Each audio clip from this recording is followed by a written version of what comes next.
C'est en raison de ce que nous sommes que nous avons à consentir à ce que la croix pénètre toujours plus profondément en nous, pour maintenir dans un baptême permanent de mort le moi crucifié, et que s'établisse dans l'âme cette conscience qu'elle ne peut pas et ne doit pas. Ainsi, l'œuvre de la croix par le Saint-Esprit consiste à rétablir l'esprit et l'âme dans leur position et fonction. Il nous faut donc être très au clair quant au fait que nous ne pouvons servir aux intentions de Dieu par le moyen de notre âme. Elle demeure l'organe auxiliaire pour transmettre aux hommes les choses révélées dans l'esprit. L'organe supérieur, le sanctuaire où demeure l'esprit de Dieu, la voix de Dieu. Nous voyons donc l'importance de discerner l'intention rédemptrice de Dieu dans et par la croix. Celle de séparer deux organes différents dans leur position et leur fonction. L'esprit, siège de la vie divine. L'âme, siège de la vie naturelle. Tant que cette division n'est pas perçue comme l'une des conditions fondamentales pour connaître en expérience notre union vivante avec Christ ressuscité et glorifié, le dessein éternel pour lequel nous avons été rachetés ne saurait être réalisé.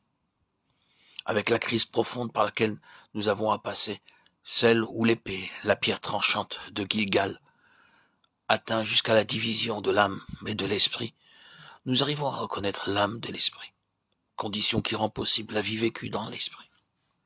Car la parole de Dieu est vivante et efficace, plus tranchante qu'une épée quelconque à deux tranchants, pénétrante jusqu'à partager âme et esprit, jointure et moelle. Elle juge les sentiments et pensées du cœur. Hébreux 4.12. Ainsi, dans cette dispensation, c'est l'Église qui est le fardeau de Dieu. Le chapitre 8 du livre des Nombres rappelle par deux fois que le chandelier était d'or battu et façonné d'après la vision que l'Éternel avait donnée à Moïse, mettant en évidence la nécessité de la conformité au modèle révélé et sa fonction d'éclairer le lieu saint. Le passage d'un état descriptif à celui d'instruction concernant les Lévites les désigne comme les représentants et témoins de la pensée céleste de Dieu par lesquels il maintiendra son témoignage. 3 sacrifices étaient ordonnés pour leur consécration. L'offrande ordinaire de fleurs de farine pétrie à l'huile, le taureau pour le sacrifice d'expiation et l'holocauste. Le sacrifice d'expiation déclare que l'ancienne création est ôtée du regard de Dieu, crucifiée, ensevelie, Romains 6, 3, 4. Alors que l'holocauste et l'offrande de fleurs de farine pétrie à l'huile expriment la vie sans péché, élevée à la perfection par les souffrances du Seigneur Jésus, et que par cette vie Dieu obtient une nouvelle humanité.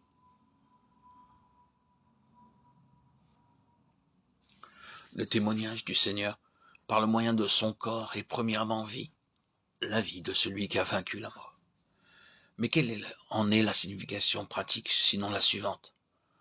Tout ce qui procède de nos pensées, de nos idées, tout ce qui est conçu et à sa source dans notre âme, signifie mort et appartient à l'ancienne création. C'est un démenti à la vie.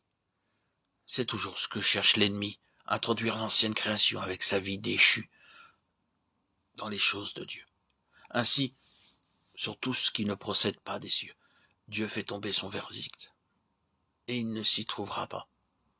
Soulignons donc à nouveau, pour être bien compris, que tout ce qui procède de l'homme naturel, l'homme psychique, avec les intentions les meilleures, signifie mort.